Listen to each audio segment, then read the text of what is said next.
Folks, Bobo's back with you for part two of 8103. So, Father Pat was a first assignment IP, a FAPE advance when I checked in 1975. Nice kid, big guy.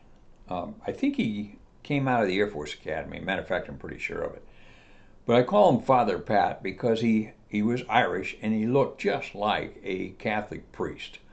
And once I conjured up that image of him, I couldn't hardly get around not calling him Father Pat anymore.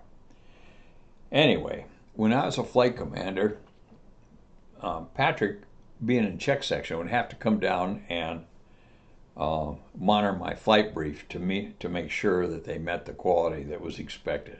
And that kind of annoyed me, but I don't need anybody to monitor my brief. But anyway, it was their rule, fine. So he'd come in, and he didn't like it any more than we did, I suppose.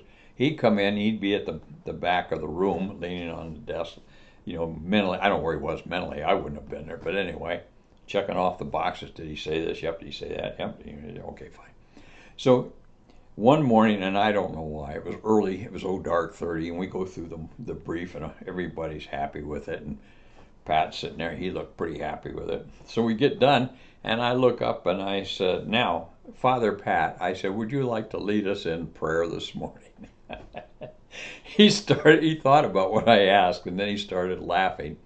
And as far as I know, he never came back and monitored me anymore.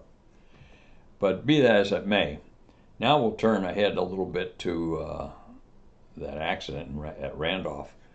Like I said, he came out of the airplane. He had some damage to his throat.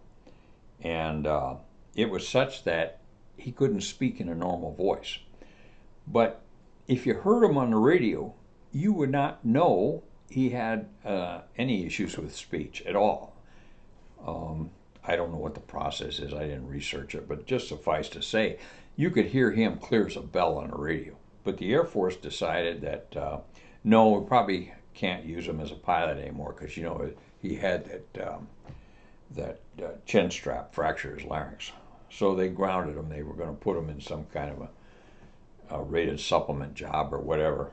And Pat really didn't care for that, so he separated from the Air Force and then took a job with Federal Express. Don't you love the irony? The smart kids that run this. Okay, fine. Anyway, I later ran into Pat on the anniversary of his bailout.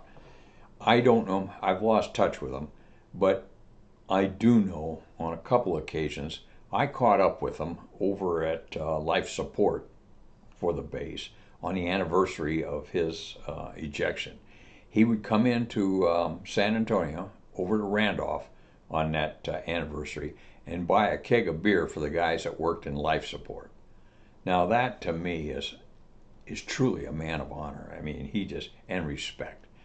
He was so grateful for the work those guys do day in and day out with maintaining our seats, maintaining our parachutes, that was his way of expressing his gratitude.